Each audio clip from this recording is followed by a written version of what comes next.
Good morning. We are going to talk today about determinants. And there's a couple sections we're going to cover here, and I'm just going to merge them into a single lesson, which will probably take a day and a half, something like that. So this is 3.1 and 3.2 on determinants. And I wanted to start with a follow-up to the reading that you all did. Although out of fashion, like bell bottoms, determinants play a large role in the early development of linear algebra. So 4 uses of determinants include the following. So determinants help us determine if a system of linear equations has a unique solution.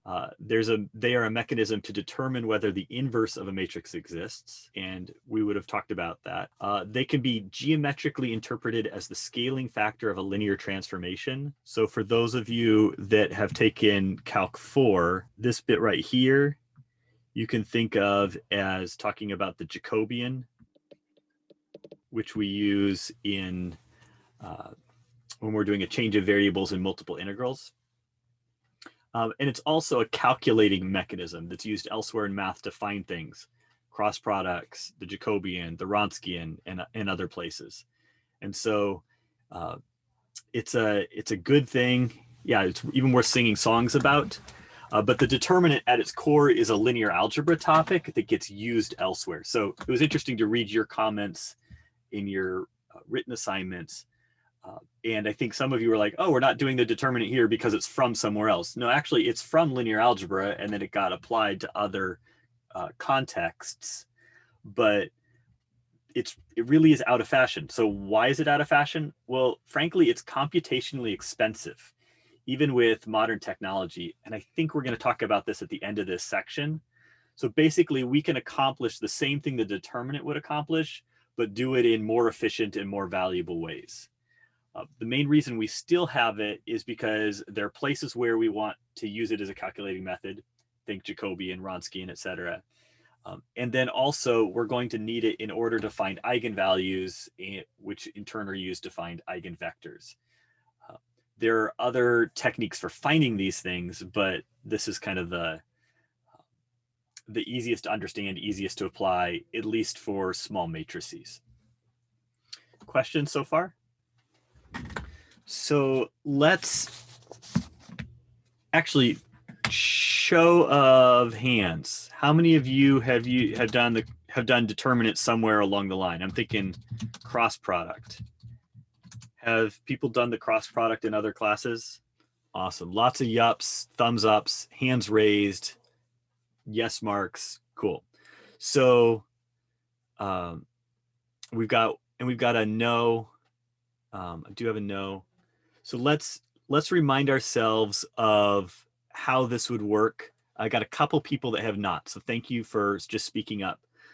So I don't want to assume that people have done that. So let's work through this determinant, and I hope we can do it in a couple of different ways. So we are going to evaluate this same question. Well, I guess a couple of these questions 2 different ways. So first, I'm going to do what's called expanding across the first row. And so expand across row 1. And so I'm going to start with that 0. And then I will multiply a picture crossing out the stuff that's in the row, the purple row and the purple column. And what's left is just this stuff. And so I have 0 times -1, 0, 3, 1. And the vertical bars, those are the determinant bars. We'll keep working with them. Okay, then I'm going to go to the 4. Okay, and I'm going to look at imagine crossing out the row and the column that the 4 is in, and that would leave you with the circled stuff. So I've got a littler determinant 5, 0, 2, 1. It's left.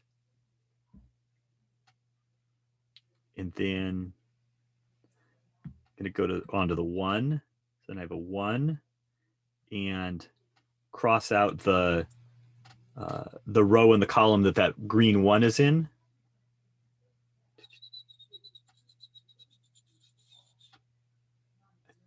-3 instead of -1. Okay, thank you. I will fix that in a second. And I think I've got 5, -3, 2, and 3. And I think here this is a -3. Thank you for that. I got a hand up from Seche. Is that still a hand, or is that a just leftover hand? Okay, perfect. No worries. Okay, so here, here we've taken that 3x3 determinant and we've broken it down into 3 smaller 2x2 determinants. And now I need some signs. And basically what you need to know is that the upper left-hand corner is positive and signs alternate throughout. So I'm going to have plus, minus, plus, or plus, minus, plus, like that. Okay. So to calculate a determinant, we do the AD, or 2x2 determinant, sorry. To calculate a 2x2 determinant, you do the AD minus BC, like we've talked about before. So this would be -3 times 1 minus 0 times 3, or -3. 5 times 1 minus 0 times 2, or 5. 5 times 3 minus -3 times 2, I think is 21. Which I think is a funny way of writing 1. Cool on Richard. And Ahmed, I think you were the other person that said you hadn't used this before. Is this familiar, not familiar? Just trying to figure out how to, not familiar. Okay. Did you track the current example that I did, Ahmed? So good news, if you haven't done this, Ahmed, or maybe there's others in here that didn't speak up. If you haven't done it, good news, you've got like 30 people in the room that would love to help you. So if you get stuck on this, just post a note, and probably within 5 minutes on Slack, somebody will be like, oh, you just do this, this, and this. So the reason why everybody else has done it is because it comes up in Calc 3 and in physics and maybe in a couple other places. So the good news for you is whenever you take Calc 3 and whenever you take physics, you'll have a leg up on all your classmates there. So you got lots of friends here that'll help you, and you got a leg up in the next class. Okay, first example, let's do something that may be a little bit different. So many of you have done this before in this exact same mode. What I want to point out is that with determinants, you can actually expand across any row and column. So this time, rather than expanding across the first row, I'm going to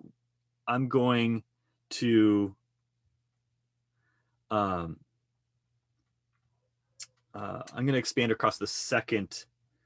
I'm going to expand across the second column.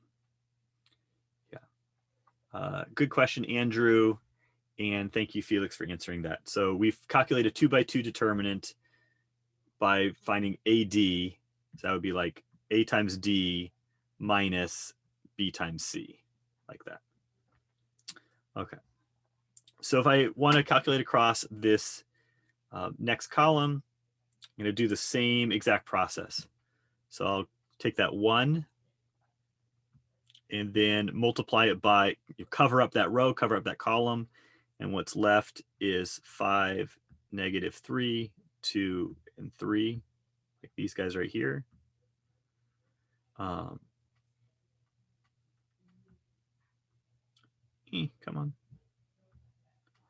And then I can go to the 0. And I've got 0 times, who cares? Right, because it's 0 times. And then we've got a 1 times, looks like we're going to have 0, 5, 4, -3. And our signs are going to be, remember, it's plus, minus, plus, minus. It's going to be minus, plus, minus. Okay.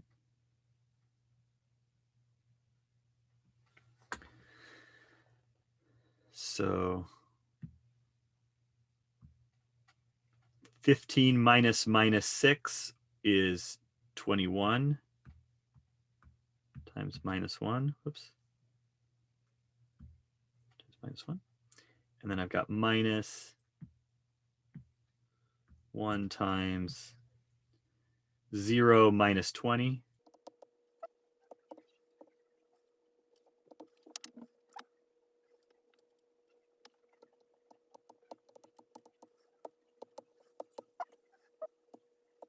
This, again, this formula that we're looking at here only works for the 2 by 2 case. Like, if you want to do something bigger than a 2 by 2, then you've got to unpack it in the manner that we're teaching now. Questions so far? This is a negative right here. This is a negative right there.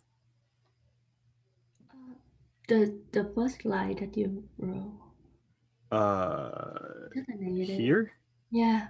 Yeah, that's also a negative. And that negative is from, I need a color, right here. Thank you. You are welcome. Other questions? Good question. So Felix said, what happens if we expand across a different row or column? Oh, let's try it. So actually, that's not true. I do know. So we had 0, 1, 4, 5, 0, negative 3, 2, 1, 3. So pro tip, you want to expand around rows and columns that have zeros. Okay, they will make your life less, not good, but less bad. So previously we expanded across the second column. I don't know, let's expand across the first row. So we expand across the first row, we're going to get 0 times who cares, right? And then we're going to get 1 times 5, 2, negative 3, 3. And then we're going to get, sorry, I got to erase, 4 times 5, 0, 2, 1. And our signs are going to go plus, minus, plus. So 0 minus 1 times 15 plus 6, 21, plus 4 times 5, which is a funny way of writing, again, negative 1.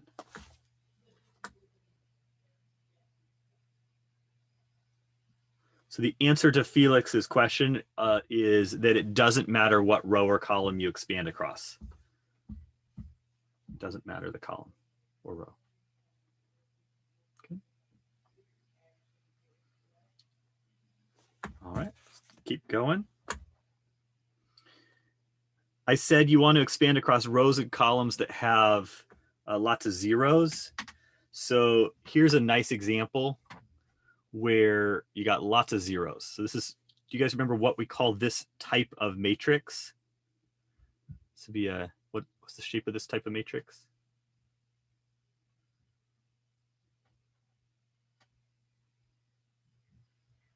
From Felix, correct. This is a triangular matrix. One thing to note is that if you have these bars, this is a determinant. If you have the ones with the brackets on the top, then it's a matrix.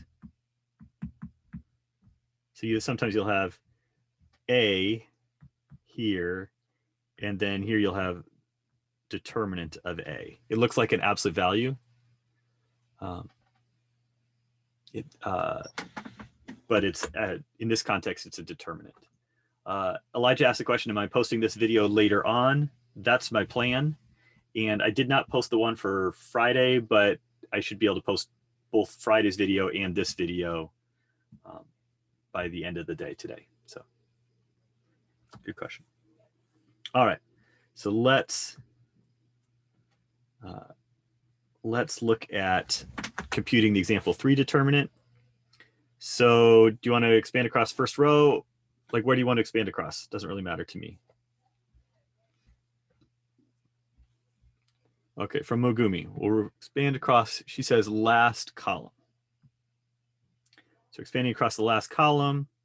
So we're going to end up with 0 times garbage, and then 0 times more garbage, and then 0 times more garbage, and then a -4 times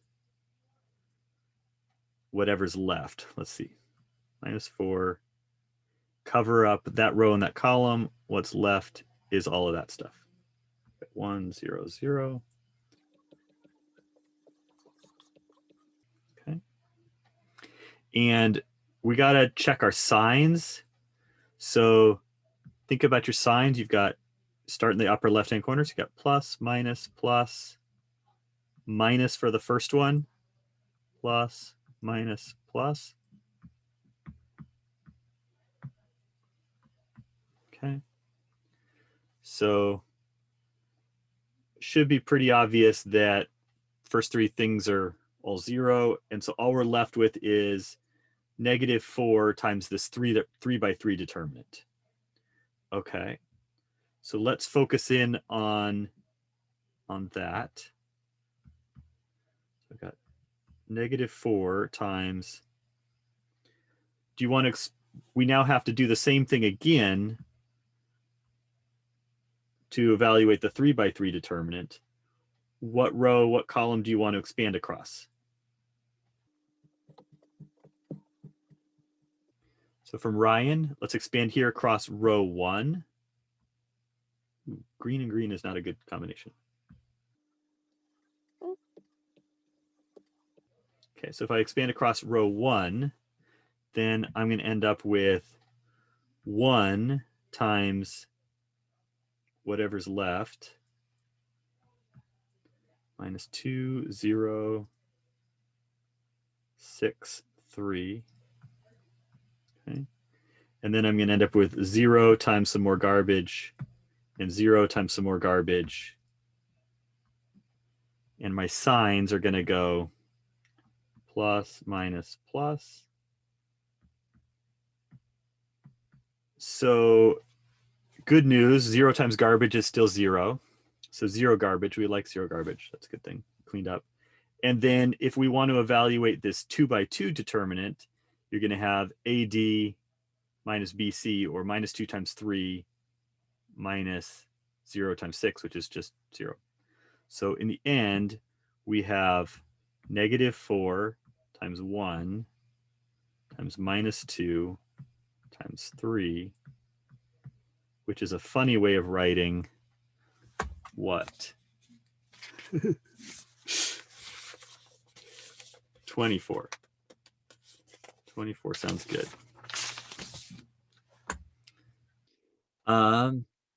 Alternating signs always end on the plus. The alternating signs always start on a plus.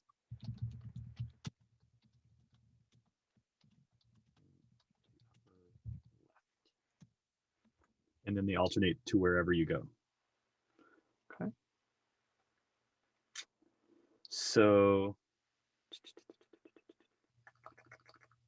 yeah, so for 4 by 4, notice it's going plus, minus, plus, minus, plus, minus, plus. So this plus right here, there, and the minus is because there was a -4. Okay. Yeah. Okay, so I want to clean all this stuff up and just point out something obvious. Well, what I hope is obvious. So if I go back to the original, let's think about our result. So this is a triangular matrix, and the determinant is just 1 times 2 times, or 1 times negative 2 times 3 times negative 4. So this thing is equal to 1 times negative 2 times 3 times negative 4, which is just the triangular entries. So determinants of triangular matrices and diagonal matrices are your friend. Good.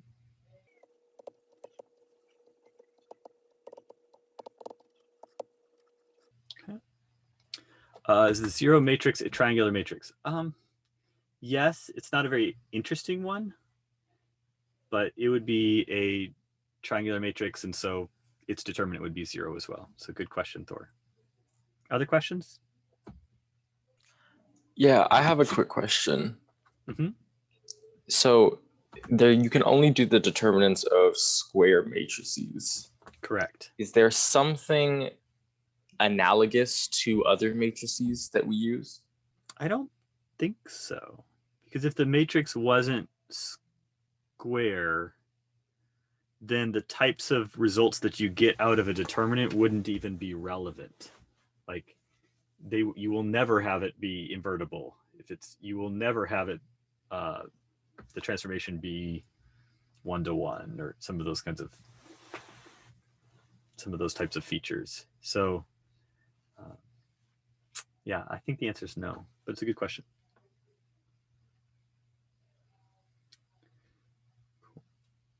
All right. So here's that happy theorem for what we just saw. If it's a triangular matrix or diagonal matrix, then the determinant is just the product of the entries on the main diagonal.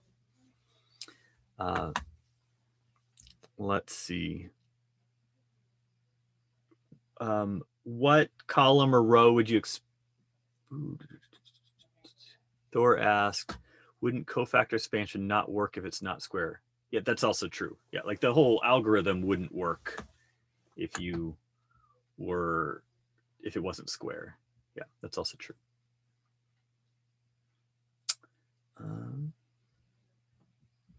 Okay, so compute the determinant. What row or column would you expand across here? Third column, I like it. And we're going to use the third column because you see those 3 zeros. And so we're going to have 2 times everything that's left. 0, 3, negative 4, negative 5, 8, 3, 0, 5, negative 6. What row or column do you want to expand across next?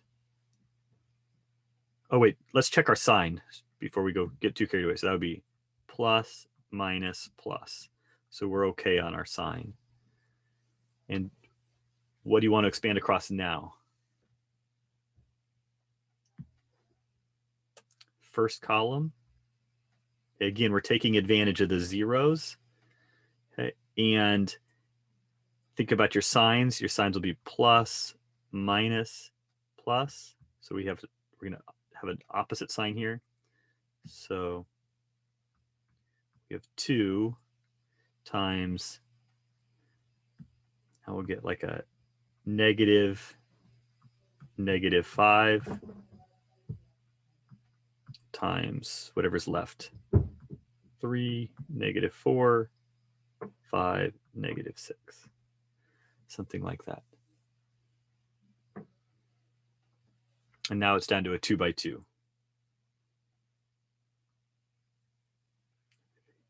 Negative 18 plus 22. So I think I got 20 out the other end. So you can only choose the rows that have the most zeros, right? No, you can choose any row. You can choose any column. But the ones that have the most zeros are going to make your life less bad. Not good, just less bad. Yeah. So pro tip, if you're in an assessment situation, if you're in a test situation, this class or some other class, If you see a whole bunch of zeros in their determinants, that's your instructor, your teacher, trying to give you a hint of which direction they want you to expand. You can do it any way you want, but if you choose some other approach, you could end up with a much more difficult result. And this will be a little bit of an issue when we find eigenvalues later on. And so you potentially have to solve cubics or quadratics or quartics, depending upon the dimension.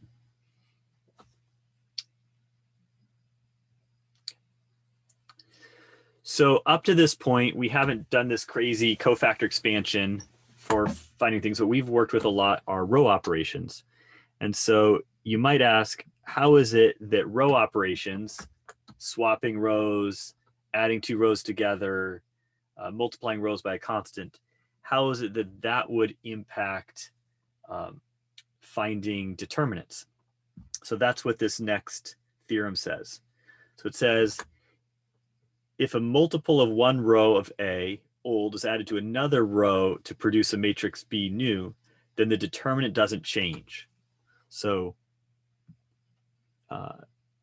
A here is telling us that adding rows doesn't change the determinant.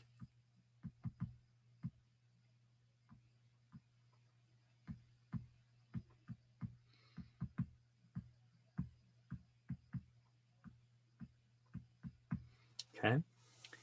The next part, part B, says that if two rows of A are interchanged to produce some B, then the determinants are of opposite sign. So it's saying swap rows, swap sign.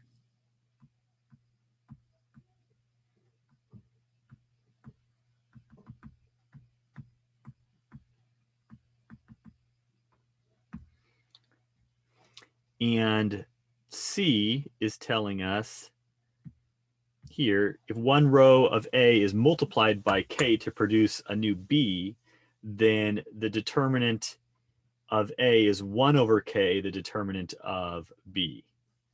So saying scale A row by K, and scale the determinant of B by 1 over K. Okay.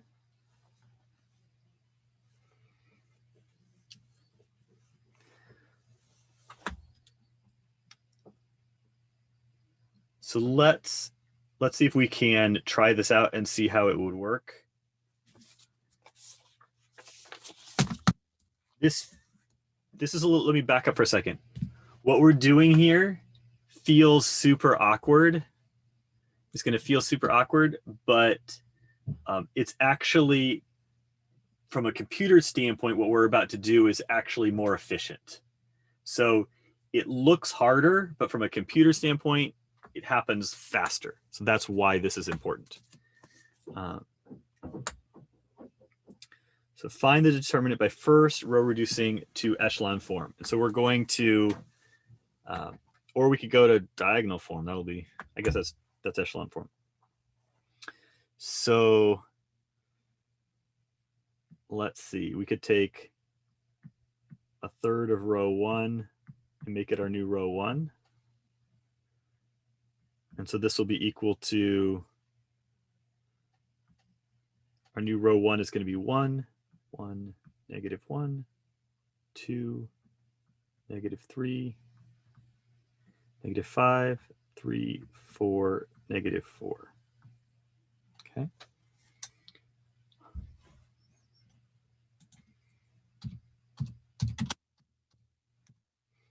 Okay. And then remember you got your 3 row operations. You can add rows, swap rows, or scale rows. Which one did we just do? We scaled the row, and if you look back, that was in the orange. So since we scaled the row by 1/3, in order for the determinants to be equal, we need to scale the determinant by how much? By 3, exactly. And as you, oh, lots of 3s. Thank you, everybody. Abed, Ben, Gerald, Alex, Tommy, Richard, Gerline. And so notice that in the past, when we've done row reduction, we've used the little squiggle to say things are row equivalent, but here we're actually using an equal sign because because the determinant is a number. Okay, so now let's keep row reducing. So now we're going to take row 2 and we're going to subtract out 2 row 1s, make a new row 2. And we could take row 3 and subtract out 3 row 1s to make a new row 3. So this will be equal to, still got that 3 in place. 1, 1, minus 1. 0, negative 5, negative 3, 0, 1.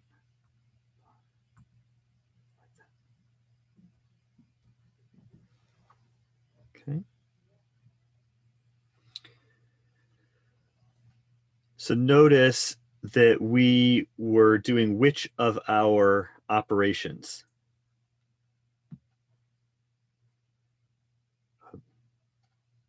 Adding, swapping, or scaling?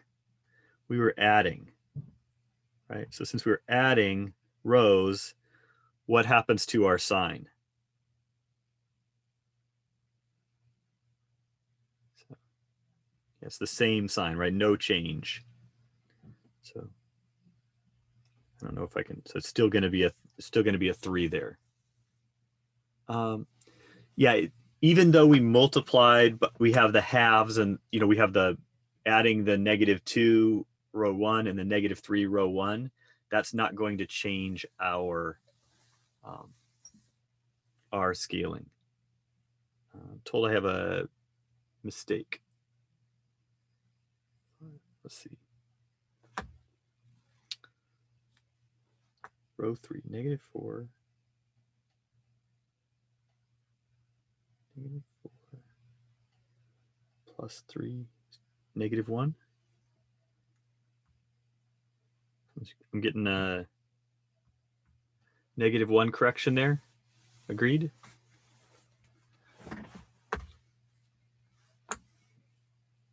Okay. Got some thumbs up on that. Thank you. Okay. All right. So now we need to eliminate the 1 down below. So just one more step to go. And so we could do row 3. I guess there's a couple of different ways we could do. Oh, we could swap our rows. How about that? Row 3, swap with row 2.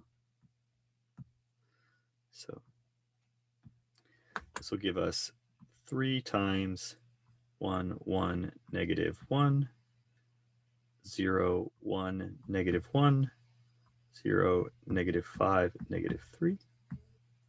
Okay. And here we swapped, which I don't remember what color that was. That was light blue. So you can see that swap happening. So what's going to happen to our sign? Yeah, we're going to swap the sign. So we're going to end up with a negative out front.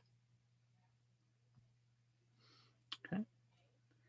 And we are almost there. So we could do row 3 plus 5, row 2 to row 3.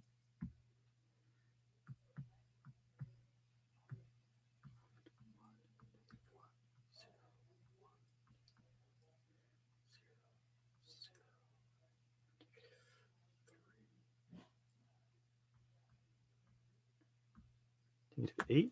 Does that line up?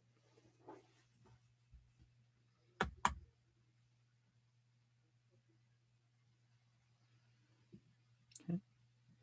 And which of our operations do we do here?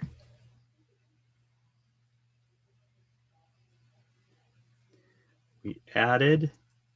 So again, there's going to be no change to our sign. And now, good news, what kind of matrix is left in what kind of matrix are we looking for the determinant of? We got triangular, so we could just multiply on our diagonal. And so we've got -3 times -8 or 24.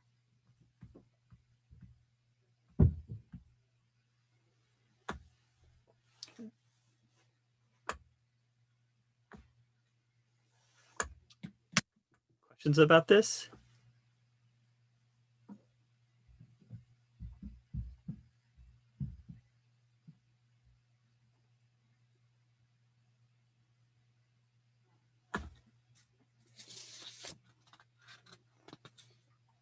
Okay.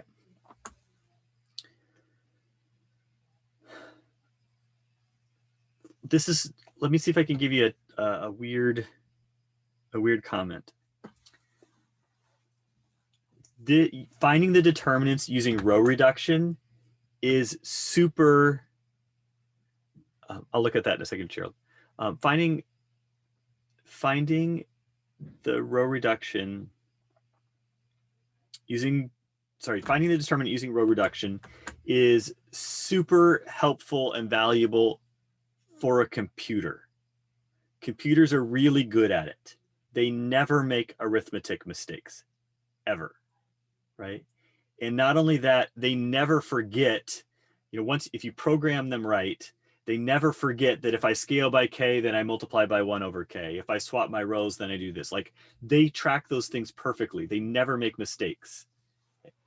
I'm not a computer, and at the moment I'm looking at a screen full of and a participants list full of non-computers. I'm looking at a whole bunch of people, right? And so I would suggest that you understand this technique. It can be helpful, but I would suggest that in general, you use the cofactor expansion that I first introduced as your way of finding determinants. In my experience, you're just more likely to get the correct answer, even though from a computational standpoint, the row reduction is actually a better and more efficient method. Does that make sense? Okay. Let's go back to the notes. There was a question from Gerald asking if I had some sort of had an error. Are you asking if I should multiply row 3 by 1 over -8? Is that what you're asking, Gerald?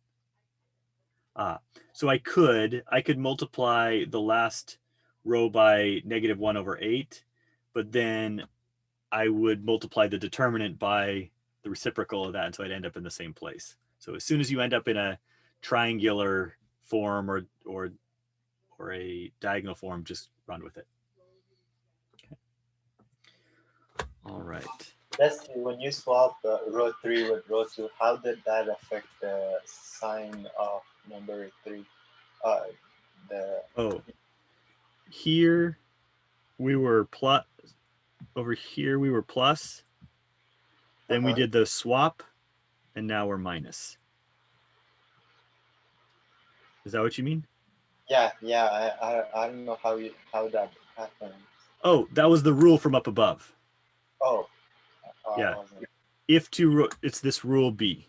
Oh, if 2 rows get swapped, then you swap the sign.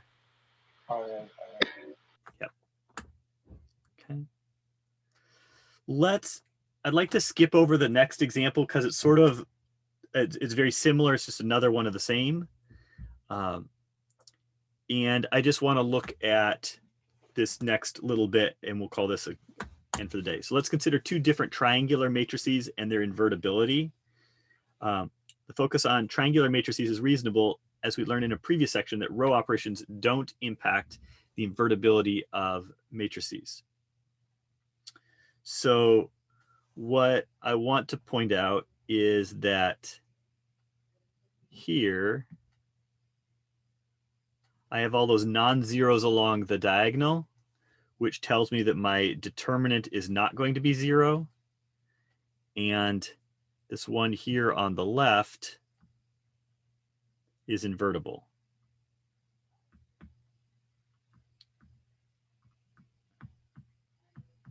Or in other words, U inverse exists. On the right, my diagonal is non-zero, non-zero times 0 times 0. In other words, my determinant is equal to 0. And in this case, we would say that U is not invertible.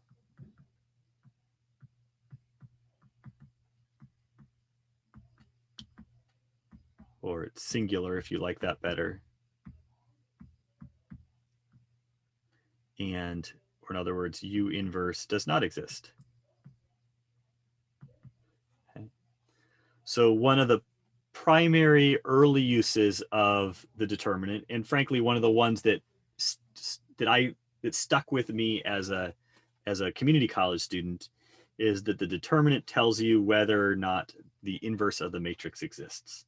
Kind of as simple as that. And you get that in this last theorem 4, which we're going to end on, which says a square matrix A is invertible if and only if the determinant of A doesn't equal 0. And so this ends up actually being able to be added to our list at the end of section, or at the beginning of section 2.3.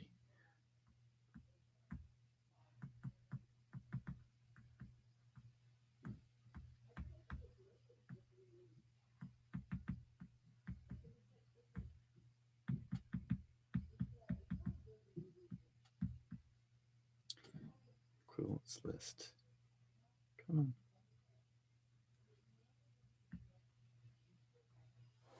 In 2.3. I want to go back and spend a little bit of time on Ryan's question, which is around the cofactor expansion versus the REF approach to finding determinants. And so the issue is that it depends upon the size of the matrix. Let's see if we can see how that all plays out. All right, I don't know if there's fully enough space here. So we don't have enough time to do both sides, but we'll look at the determinant side. So there's this thing called a flop. So this is short for a floating point operation on a computer. So generally speaking, that would be an addition, subtraction, multiplication, or division. Basically, how many flops is a computer doing? And so when we start looking at RREF, the number of flops, we use this notation where we can say it's on the order of n cubed. This is a cube. It's an O. So this is like the order of n cubed. So what that means is that you might say, well, what does the order of n cubed mean? Well, order of n cubed means that it's some amount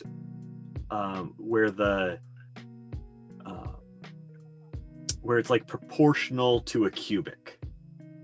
So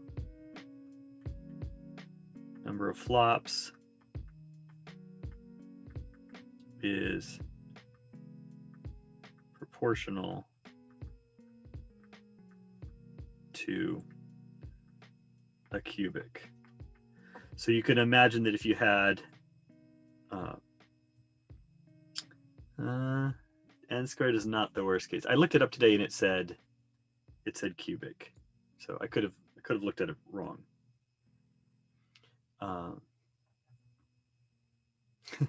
Nice, Croy. Okay, so let me make sure you're tracking what that means.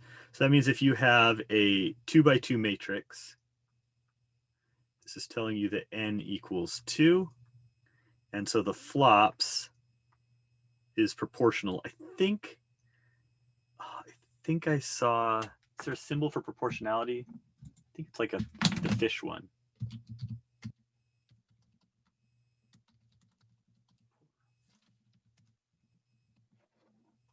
Yeah, okay. It's like, it's proportional to 2 cubed or 8. So if you had a 3 by 3, so here your n equals 3, and so the flops is going to be proportional to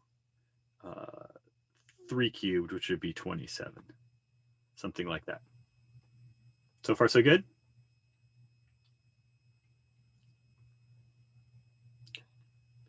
And Richard, if you want to, in the background, do a little bit of Googling, you can verify that I'm correct in saying it's on the order of n cubed.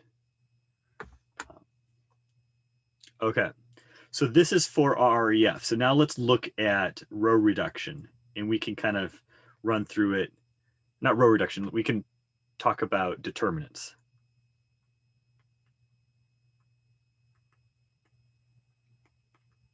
So if you have a 1 by 1 determinant, how many flops are there?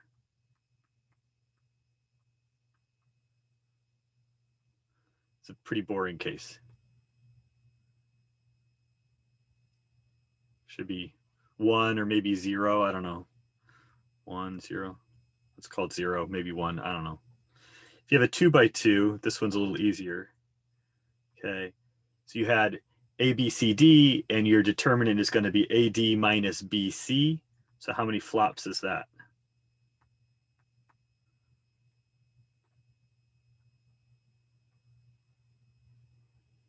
AD minus BC.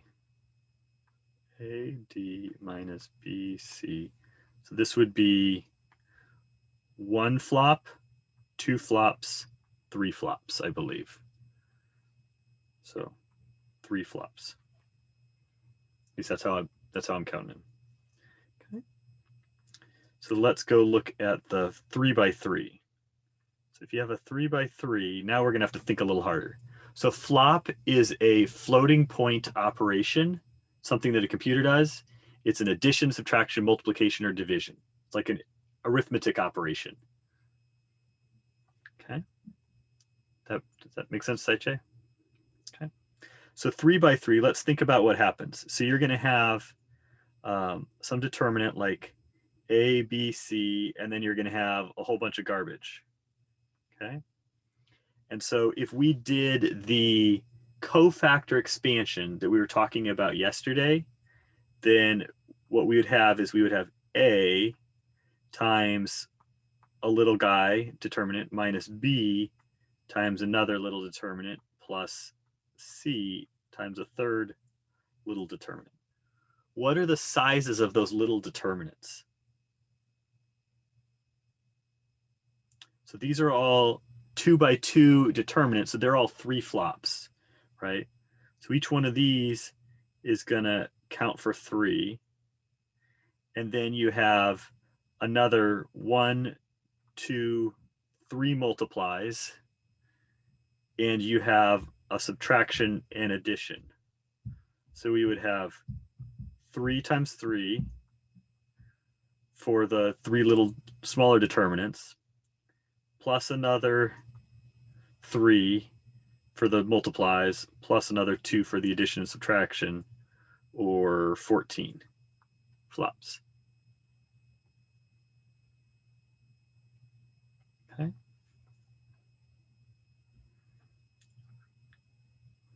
Can I go to the 4 by 4 so you can then see your pattern, I hope? Okay, so we're still talking about determinants. And if you have a 1 by 1, we're saying it's 0. And if you have a 2 by 2, we're saying it's 3 flops. And if we have a 3 by 3, we're saying it's 14 flops. So how about the 4 by 4? So if you have your 4 by 4, you can think about it as an A, B, C, D, and then a whole bunch of garbage down below. And you're going to break this up into A times this one minus B times a 3 by 3 plus C times another 3 by 3 minus D times another 3 by 3. Okay. And each one of these is 14.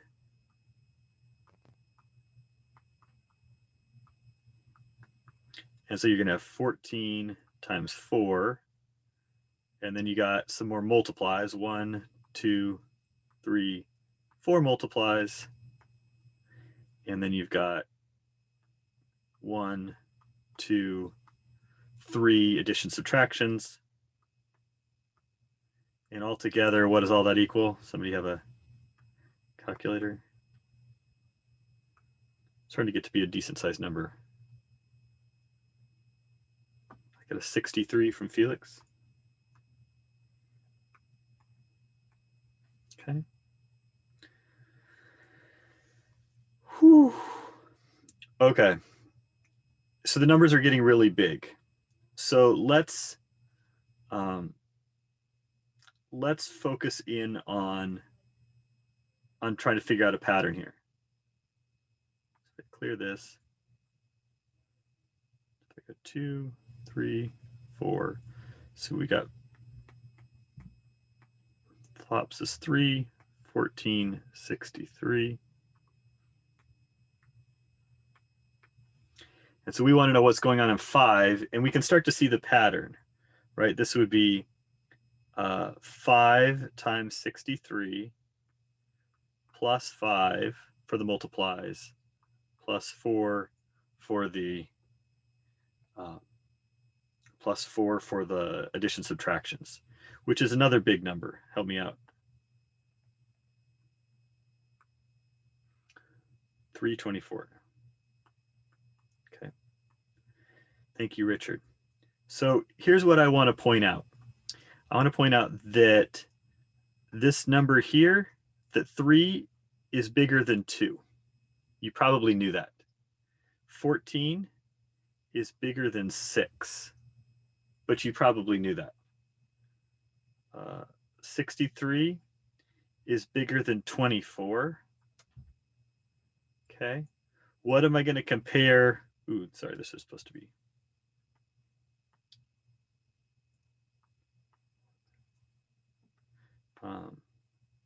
What am I going to compare the 324 to? It's bigger than what?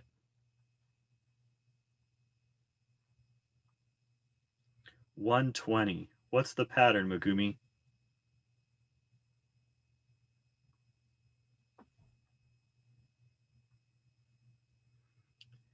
Flops times n. Yep. What's the next number? 720. So she's right. It's flops times n, but there's also another name. Do you guys recognize these numbers? So 2 is something. Yeah, from Seche. This is 2 factorial, 3 factorial, 4 factorial, 5 factorial, 6 factorial. Okay. So what we just said is that our conclusion is that REF is on the order of n cubed, but the cofactor expansion is on the order of n factorial. Okay. And factorials break computers. There's no you could do the math, but basically it doesn't matter how good a computer you have, it's not going to be able to handle things that are done on factorial time. So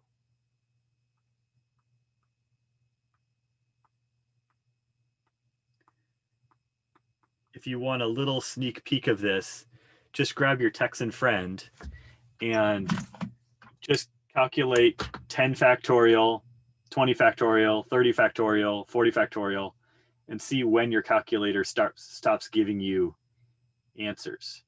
And even the fastest computer in the world, like, you know, the supercomputers or whatever, they're still doing a fixed number of flops per second. And so it doesn't take that big a determinant to be able to break things if you use this algorithm.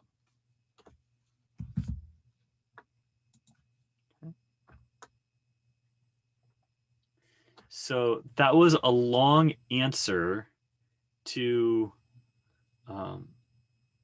Ryan's question, but Ryan asked, would cofactor expansion be faster than row reduction for humans anyways? Well, it's all bad at some level. It's all time consuming, but beyond about n equals 3 or 4, no one, human or computer, would in general want to do the cofactor expansion because it's just going to take that many more operations. Make sense? Okay. Cool. And so I think there's about half of you in here that are all computer science folks. And so this is probably one of the second times other than graphics that we've really talked about computer science type of things. And the point really is that it's not just about knowing, how to get an answer, but it's how to get an answer efficiently. Because when you're talking about things like images, where you have like 1080 by 720 or whatever pixels, and each one of those is, those are really big matrices. And so having an algorithm that can crunch that much stuff is good, but having an algorithm that can do it efficiently is that much better. When last we saw our intrepid heroes, they were learning about this concept of the determinant, and we learned about the cofactor expansion, a way of evaluating determinants. We also learned about finding determinants using row operations. And right when we were ending, we were making a connection between the determinant and invertibility. And so when we left off, we had this theorem that says a square matrix is invertible if and only if the determinant of A does not equal 0. And this is a pretty common, powerful little statement for us. So let's start by looking at example 7, which revisits example 6, which we didn't do. So let's kind of play around with that example 6 and see what happens, perhaps doing it kind of a new and improved way. So I want to evaluate this determinant by doing row reduction. And so what I'm going to do is I'll take my row 2, 2 row 1s, make a new row 2. And I'll take my row 3 and I'll subtract 3 row 1s and I'll get a new row 3. And I'll take my row 4 and I'll subtract row 1 and I'll get a new row 4. And so this is going to be equal to, and I'm going to leave a little bit of space here, but it's going to be equal to same top row, 1 3 0 2 0 1 7 8 0 negative 4 2 negative 5 and 0 negative 4 2 negative 5. Okay, we just did row operations. How much did these row operations change my determinant?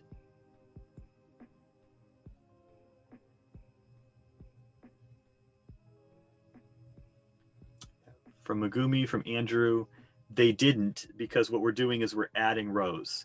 So remember, the 2 row operations that change the determinant are row swaps, which changes the sign, and multiplying by a scalar, which changes the determinant by the reciprocal of that scalar. So we're doing the one operation that doesn't change the sign here. So no change. Okay.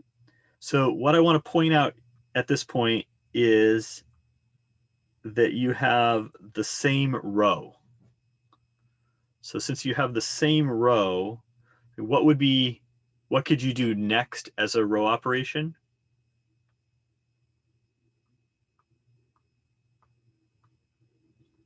If you wanted to look down the road.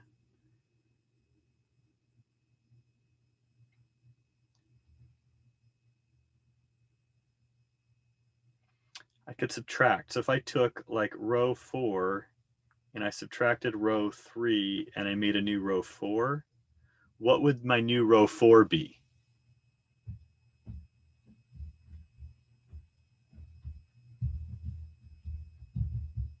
Yeah, it would be zeros, right? So I'd get a row of 0, 0, 0, 0. And if you look up above, you'll notice that if you have that row of zeros, then that tells you your determinant is equal to 0. So good news, we did all this kind of stuff, and we can already see that our determinant is equal to 0, like that.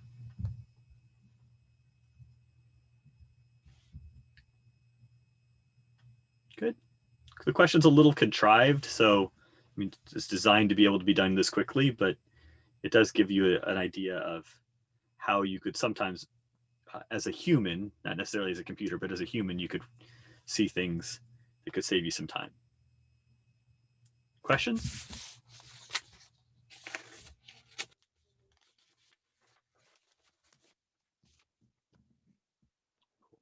All right, so let's keep on going. Theorem 5 says if A is an n by n matrix, then the determinant of A is equal to the determinant of A transpose. And this should be somewhat obvious because remember with our cofactor expansion in our algorithm, we could expand across either a row or column.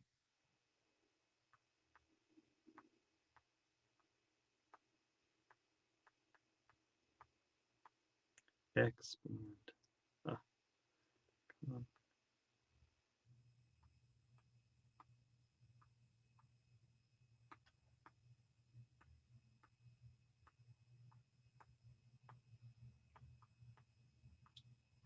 And in particular, what I want to point out is that the rows of A transpose would be the same thing as the columns of A, or vice versa.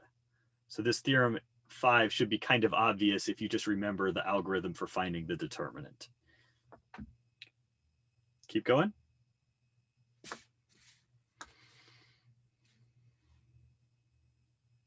Okay.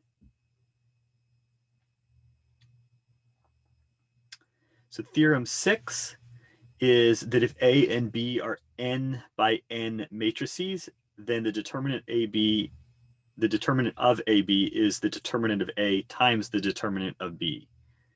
I'm not going to prove this, but we could verify it using a small example. So this isn't a proof. This is just a verification that it works and makes sense. So if we wanted to find the determinant of A, this would be -6 minus -6, which is a funny way of writing 0. And the determinant of B is equal to -12 minus -3, or -9. So then so this found me this guy is 0, this guy is -9. So we needed to find the determinant of AB. So that means we probably need to calculate AB first.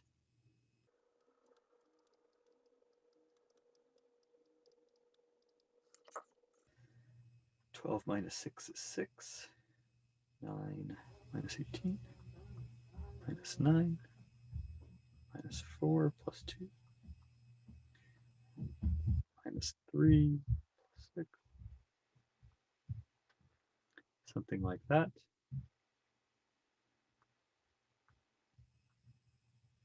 With the determinant of AB equal to 18 minus 18, which is shockingly enough equal to 0 in this case.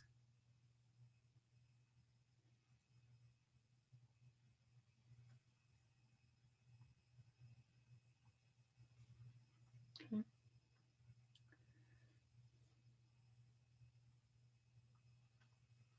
Questions about this?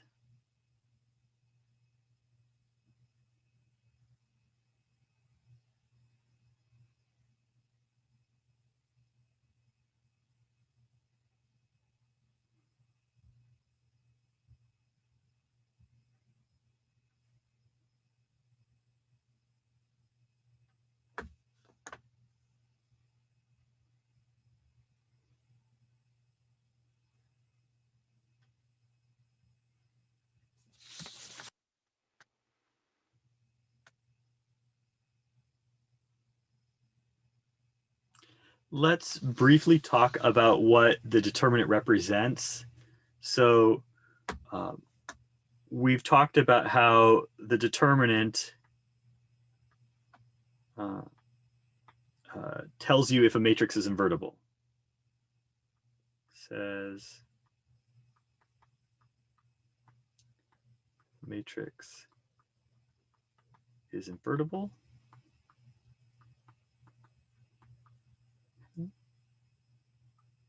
It's also going to tell you whether whether the solution AX equals B will have a unique solution. Says AX equals B has a unique solution.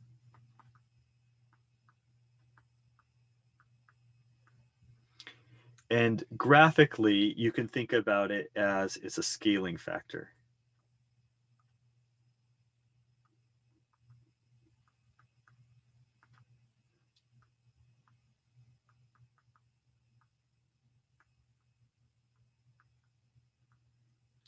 I think we'll come back to this a little bit in at the end of chapter 4, as I recall. But the basic idea of the scaling factor is think about your normal Cartesian grid where you have nice rectangles. So we're in the XY world here. And each one of these squares has an area of 1. Okay. Well, when you do a linear transformation, one way to think about a linear transformation is that you're creating a new grid. We've talked about this, but not for a while. So you're making a new grid, like some sort of parallelogram grid.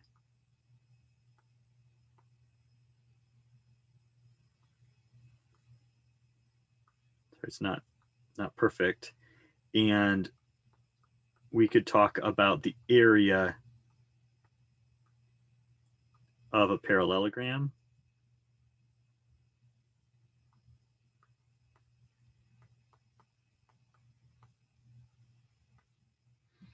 The ratio of these two areas is tied to the determinant. It's the scaling factor of the linear transformation. And we took advantage of this relationship in Calc 4 with our Jacobian, right? But the Jacobian doesn't require, kind of goes beyond the linear transformation, because you could actually have functions inside your determinant. But kind of the math lives here in the linear algebra determinant world. Good.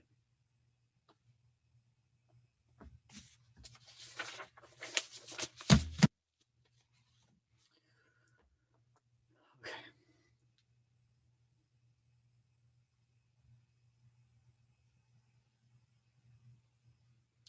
So I want to just spend a moment and make sure that you're seeing some connections. So if I want to know whether these vectors are linearly independent, there's a lot of equivalent statements that I could use. So one way to figure out if they're linearly independent is I could turn them into a matrix. 5 minus 7, 9, -3, 3, -5, 2, -7, 5. So this is a matrix. Maybe we'll call it A. And then in order for the, I'll try to get there for you, Elijah. In order for there to be these columns to be linearly independent, the matrix A would have to be invertible. And so basically determinant of A not equal to 0 tells you that A inverse exists, which tells you, come on, that the columns are Li.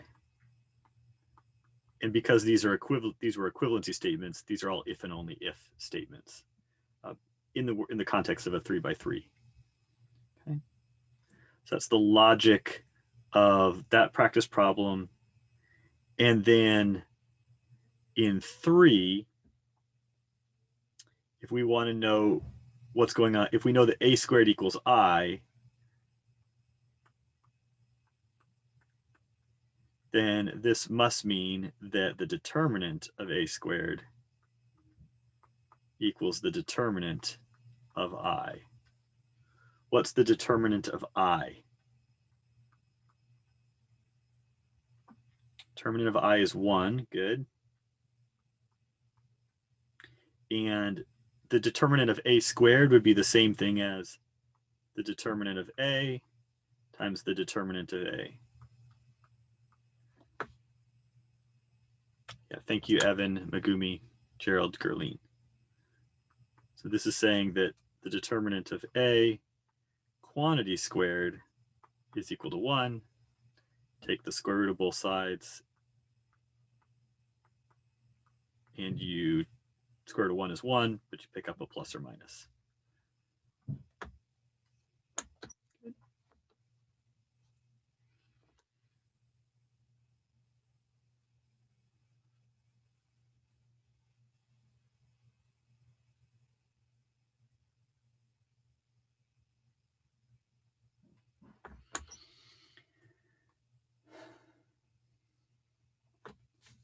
Whew.